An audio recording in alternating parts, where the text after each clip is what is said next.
Hello, friends. This is Dave Hurwitz, executive editor at ClassicsToday.com, here with random reviews from the Overflow room as we continue doing Stravinsky. This is Volume 5. How many are we going to have of Stravinsky? 5, let me see, 6, 7, 8, probably about 8 or 9, all things considered. We'll see how far we get. But Volume 5 is this pile, which I've been showing off first, which is plenty of Stravinsky, considering that it's all the same stuff over and over again, endlessly. And we begin, it's actually kind of fun to see the out-of-print things. Robert Kraft Stravinsky recordings are sort of legendary because he was, of course, associated with Stravinsky himself.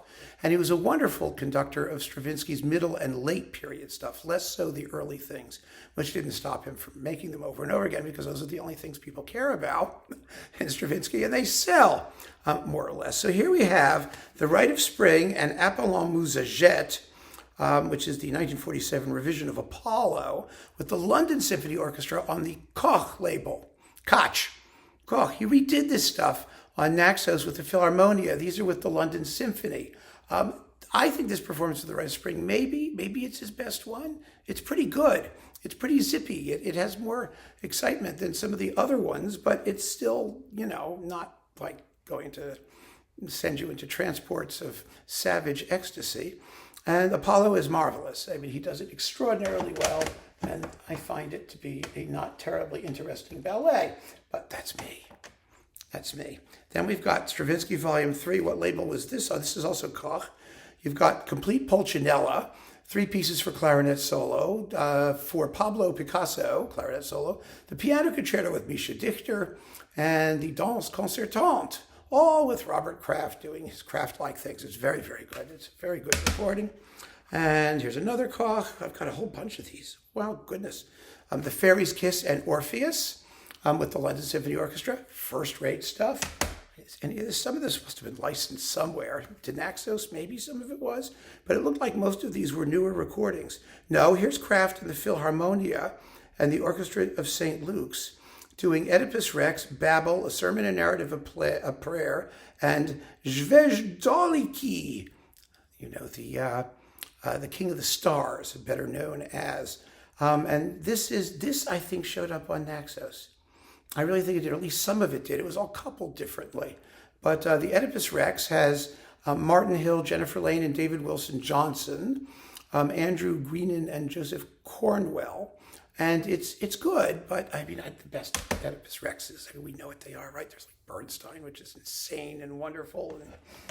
And, that Seiji Ozawa one with Jesse Norman, gorgeous. Well, Shostakovich 10 and the Stravinsky Violin Concerto. This I put in multiple places because I had it under Shostakovich and I have it under the Stravinsky because this is one of the great records ever. It's with Wolfgang Schneiderhan playing the violin with the Berlin Phil under Karol Ancherl and the Shostakovich 10 with the Czech Phil under Karol Ancherl. It's mono. I don't care. These performances are astounding, just unbelievably fabulous. And this is, oh yes, this thing. This is the Rite of Spring with the Staatskapelle Dresden and Ottmar Sweetener going absolutely nuts. The tempi are a little bit on the slow side, but the playing is just, they sounds like they've let all of their inner Germanness, German savage brutality out, and it's all on display. It's just a crushing Rite of Spring. It's amazing. The Sacrificial Dance has a solo, focus on the timpani, which is just marvelous. It's really incredibly exciting. It's fun how some people, when they're doing something that's totally outside of their fach, just seize the bull by the horns and just go crazy. They do, and it's wonderful. And you get Jeu de Cartes with Herbert Kegel and the Leipzig Radio Symphony Orchestra, also equally wonderful. This is on Berlin Classics Eterna, and I have like dozens of those too, or I used to. I gave them to friends. What the heck is this? Oh, good Lord.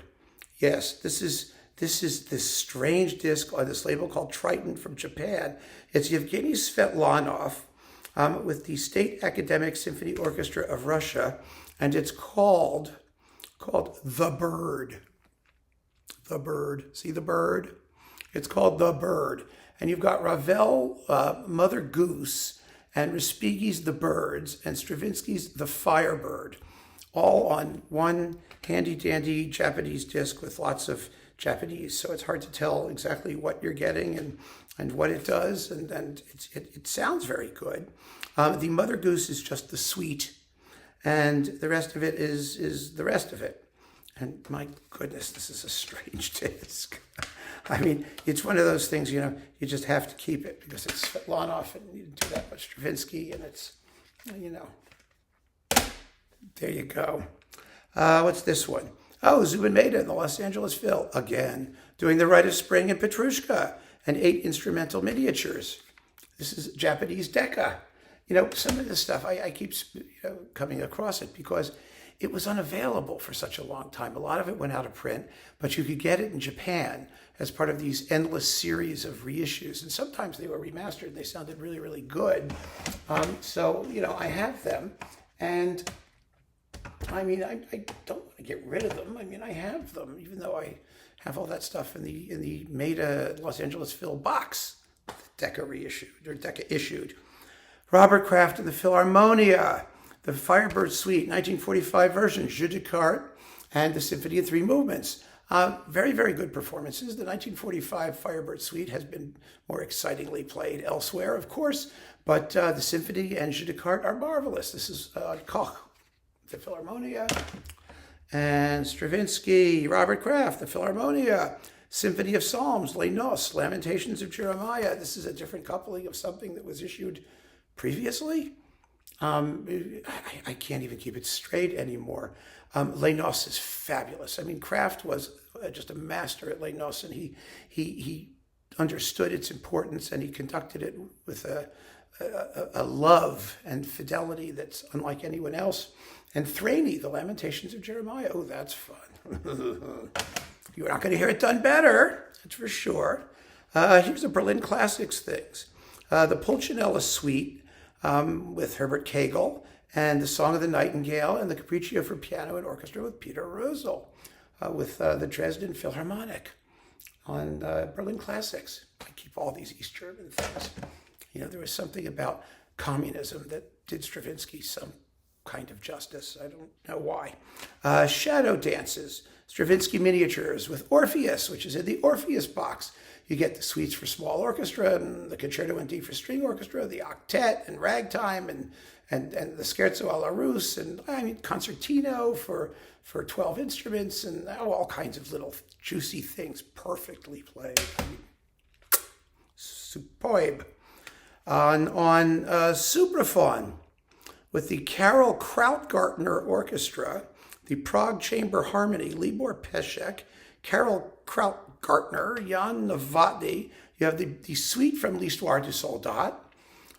You've got the octet for wind instruments, symphonies of wind instruments, piano rag music, ragtime for 11 instruments, and the Ebony Concerto for jazz band with all these Czech people. And I love hearing Czech people do anything. Reiner, Monte, and Gunter Vond do Stravinsky. Petrushka, the Rite of Spring with the Boston Symphony in Monte.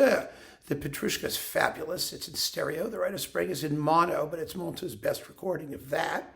Then you've got the Song of the Nightingale and the Fairy's Kiss Divertimento with Fritz Reiner in Chicago. Amazing. And Dumbarton Oaks with Gunter Vond, of all people. He was, back in the day, sort of a, neoclassical modern type guy. He did a lot of that stuff before he got hooked on playing Bruckner over and over and over and over and over and over and over. Yes. Moving right along, the Rite of Spring and Petrushka, the Chicago Symphony and Schulte. I don't find anything special about these performances. I did see Schulte do the Rite of Spring live. It was one of the most ridiculous concerts I've ever seen in my life. It was Chicago at Carnegie Hall, and this is a famous one. Some of you I know were there. He did Ein Heldenleben on the first half, or on the second half, on the first half of the Rite of Spring. And in the Rite of Spring, the orchestra got lost, and Schulte got lost in the first part.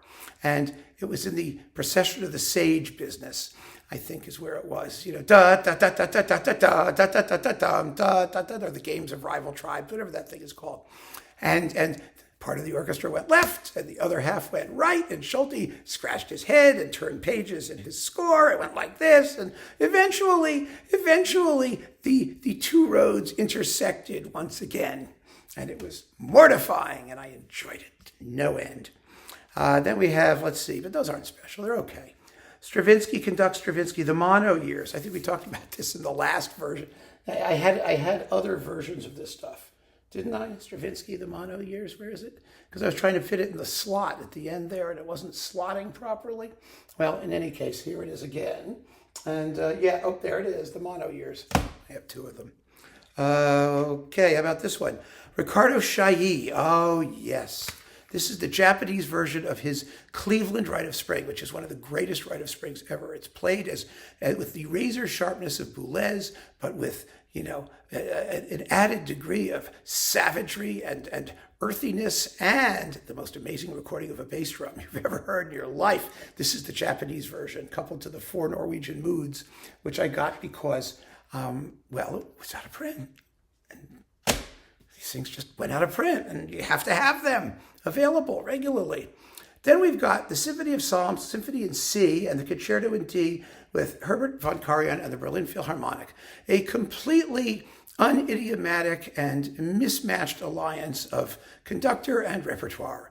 Totally, completely, utterly, in every possible way. I mean, the Symphony in C, well, okay, maybe it's not too bad. The Symphony of Psalms is just mushy. It's just mushy. And the Concerto in D, well, it's Stravinsky's dullest piece. I mean, some of you have said how much you like it, how charming you think it is, and this glutinous performance is going to charm nobody. Although it's fabulously well played, of course. I mean, naturally. I'm not sure Karajan liked it. He did a bunch of Stravinsky, and I remember, when Walter Legge was writing his, whatever monograph or whatever thing it was, or maybe it was in Elizabeth Schwarzkopf's autobiography. I don't know. It was one of those books, and they did Jeu de Cartes. And everyone hated it. They did it with the Philharmonia for EMI because they needed a filler for something else. And, Walter Legge was talking about what trash the music was and how they just did it because they had to. And actually, it was a very good performance of it. But ever since then, I've just gotten the sense that Stravinsky, and Karajan were not made for each other. Maybe I'm wrong. André Clétens, yeah, here we go. Le Rossignol, the opera, the whole thing, the cast, with, the orchestra and chorus of the, let's do it correctly, Chœur et Orchestre National de la Radiodiffusion Française. There you go. Conducted by André Clétens, and, it's fun. Absolutely fun. Delicious. And you also get Maurice Delage, the 4 Hindu poems, and the Berceuse folk, which is lovely, wonderful. That's fun. Oh, yes. Les Noces and Mass with Bernstein. Oh, this is hot. Members of the English Bach Festival Orchestra and the English Bach Festival Chorus. Now, the pianists in this recording of Les Noces, yeah. I mean, it's not like they have a lot to do. I mean, they're playing all the time, but it's all just banging, rhythmic stuff, but still. The pianists are Martha Argerich, Christian Zimmerman, Cyprian Katsaris, and Homero Francesch. Wow! You're never going to get them like that. Mm-hmm. I mean, that's special. And then another recording of the Rossignol with Phyllis Brynjolfsson, Felicity Palmer, Elizabeth Lawrence, Michael George, and John Tomlinson, and Neil Howlett, and Ian Cayley, and the BBC Singers, and other famous people under Pierre Boulez, it's a famous Le Rossignol for the Nightingale, the opera. And let's see, what's this one? Oh, yeah, this is a great one too. So many wonderful Stravinsky records. We have the Sacre du Printemps, the Rite of Spring with Boston and Tilson Thomas. This is a fabulous Rite of Spring. It always was. He remade it in San Francisco for RCA. It was also fabulous. But this one with Boston, yeah, baby. It's the one Monteux wished he could have done but didn't. It's just amazing. And we have The King of the Stars, which was on the original disc. That was my first Rite of Spring. And I'm not saying it's fabulous because I'm sentimental about it. It's fabulous because it's fabulous. Trust me. I don't hang on to things. Well, let's put it this way. I hang on to things that have sentimental value, but I don't overrate them. This is as good as it gets. And Petrushka with Du Toit, with Thomas Vasari playing the piano. It's also a wonderful Petrushka, really first class with the London Symphony. Yeah, this is a wonderful disc. I keep it for obvious reasons. So there we have the next batch of Stravinsky stuff. Whew. Keep on listening, friends. Thanks for joining me. Take care.